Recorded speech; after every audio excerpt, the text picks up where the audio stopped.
Hello everyone, তোমাদের সবার জন্য ডেইলি ব্লগের আরেকটি নতুন পর্ব নিয়ে হাজির হয়ে গেলাম তোমাদের সুমাইয়া।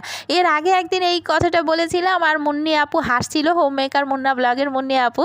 তো যাই হোক, তোমাদেরই তো সুমাইয়া গো, কারো বড় আপু, কারো ছোট আপু, কারো মেয়ের মতো, কারো ভাগ্নি, যে যেভাবেই বলো না কেন, তোমাদেরই তো আমি।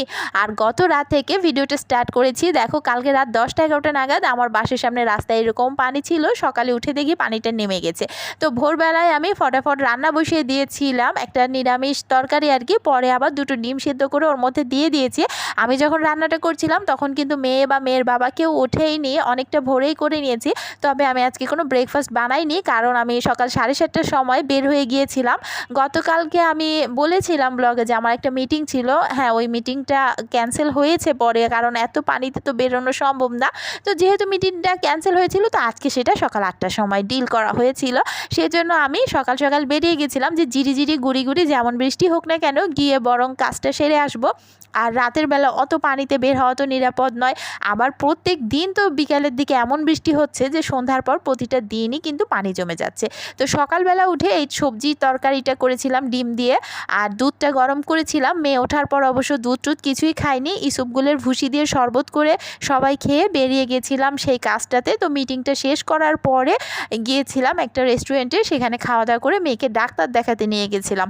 আজকে আমি অফিস সকালে তো করতেই পারিনি, আগে মেয়েকে ডাক্তার দেখিয়েছি। আর মেয়ের স্কুলটাও আজকে করাইনি, কারণ কালকে রাত্রি 11টার দিকে মেয়ে বমি টমি করে বিছানা সব ভাসিয়ে দিয়েছে। সমস্ত কিছু পরিষ্কার করে আমি রাত 1:30টার দিকে ঘুমাতে গিয়েছিলাম। আর কাপড় চোপড় যেগুলো নষ্ট করেছিল, যদিও বিছানার উপরে কাঁথা আর কাগজ পাড়াই ছিল, কারণ ওর শরীরটা আগে থেকে একটু খারাপ লাগছিল বলছিল, এই জন্য আমি আগেই ব্যবস্থা দিয়েছিলাম।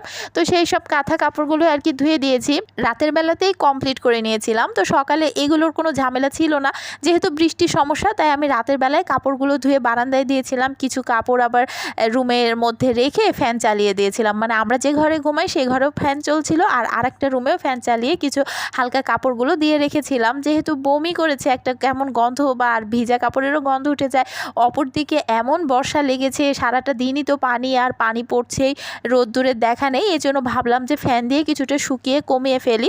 তো সারাটা রাত ফ্যান চলাতে অনেকগুলো কাপড়ই কমে গিয়েছে। সকালবেলা যেহেতু বৃষ্টির প্রকোপটা কম ছিল, তো কিছুটা কাপড় বারান্দায় রেখেছিলাম। আর দুপুরের দিকে কিন্তু বেশ একটু রোদ উঠেছিল, কাপড়গুলো মোটামুটিভাবে গরম হয়ে গিয়েছে।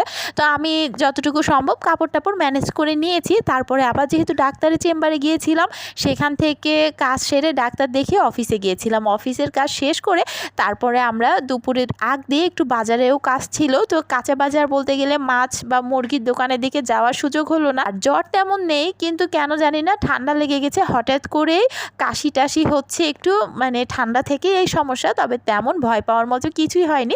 ডাক্তার ওষুধ দিয়েছে, ওষুধগুলো 7 দিন চলবে। বাসায় যখন ফিরেছি তখন দুপুর 2:30 মতো বাজে। তো সমস্ত কাজ শেষ করে ফিরেছি, আর আমার সাথে আমার হাজবেন্ডও ছিল, বাবুও ছিল, সবাই মিলেই একসাথেই ছিলাম। অফিসে বেশিক্ষণ তো সময় কাটাইনি, আজকে 1-1.5 ঘন্টা কাজ করেছি। অসুস্থ বাচ্চার সাথে কীভাবেই বা কাজ করবো বলো। তারপরে হাজব্যান্ডকে ডেকে নিয়েছিলাম, আর ডাক্তারের চেম্বারেও ও সাথে ছিল। তারপরে ওর কাজে চলে গিয়েছিল, আর আমি অল্প কিছুক্ষণ সময় অফিসে দিয়েছি। এরপরে বাবুকে নিয়ে, ওকে সাথে করে নিয়ে একটু বাজারের দিকে গিয়েছিলাম। এখানে একটা বুথ আছে, এটিএম বুথ, সেখানেও এসেছিলাম। তো সেই কাজটা করার পরে ভাবলাম তোমাদের সাথে শেয়ার করি। দেখো, তখনও কীরকম টুপটাপ বৃষ্টি পড়ছিল। আর আমি যেখানে থাকি রাজশাহী শহরের রাস্তাগুলো না ভীষণ সুন্দর, আর এইসব রাস্তায় রিক্সা নিয়ে একটু বেশি রাতে নিরিবিলিতে ঘুরতে খুব ভালো লাগে। তবে আমাদের ছোট বাবু, তো বাবুকে নিয়ে আমি আর এরকম বেড়ানোর সাহস এখন আর করি না। তাছাড়া যেহেতু প্রতিদিন সকালেই বাচ্চার স্কুল থাকে, এই জন্য আসলে বের হওয়া হয় না। আর বাচ্চারা একটুতে অসুস্থ হয়ে যায় এখনকার, এই কারণে এখনকার বাচ্চা কাচ্চা নিয়ে বাইরে ঘোরাই ভীষণ বিপদ। আর এই দেখো, বাজার করেছি, বাজারও যে খুব বেশি করতে পেরেছি তা না। শাকটা কিনেছি, অল্প কিছু সবজি নিয়েছি, যেটুকু না হলেই না। তার উপরে পটল বা ঢ্যাঁড়স তো ফ্রিজে থাকে না, নষ্ট হয়ে যায়। আর কত কাপড় দেখো। বাসায় এসেছি তখন তো 2:30 মতো বাজে। বাবু এসে গোসল করিয়ে দিয়েছি, ও দুপুরে কিচ্ছুই খায়নি, শুধু একটা ট্যাবলেট দিয়েছিলাম। তো ওই ট্যাবলেটটা খেয়ে ও ঘুমিয়ে গিয়েছিল। আর দেখো, তখনও কিন্তু ঘরে কাপড় রয়েছে। তো এই কাপড়গুলো রাতেই ধুয়েছিলাম, মোটামুটি শুকিয়ে গেছে, বালিশের কভার টভার কিছু ছিল।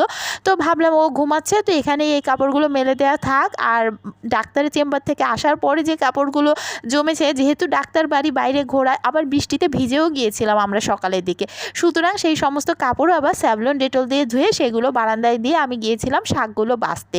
শাকগুলো কুটে বেছে ফ্রিজে রেখে দিয়েছি, একটু ভাপ দিয়ে রেখেছি।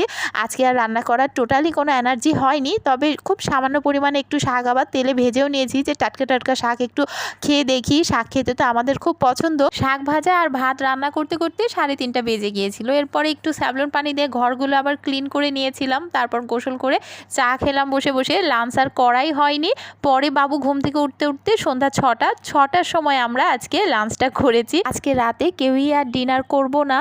এরপর 7টা 7:30টার দিকে বাবুর ওষুধগুলো সমস্ত খাইয়ে কমপ্লিট করে দিলাম, তারপরে আনারস কেটে মাখালাম, সবাই মিলে খাওয়া হলো। এভাবেই আমার জীবন থেকে আরেকটা ব্যস্ত দিন চলে গেল। এখন তো ভয়েস দিয়ে ভিডিও এডিটিং করছি, 8:30 মতো বাজে। ভালো থেকো সবাই, টাটা।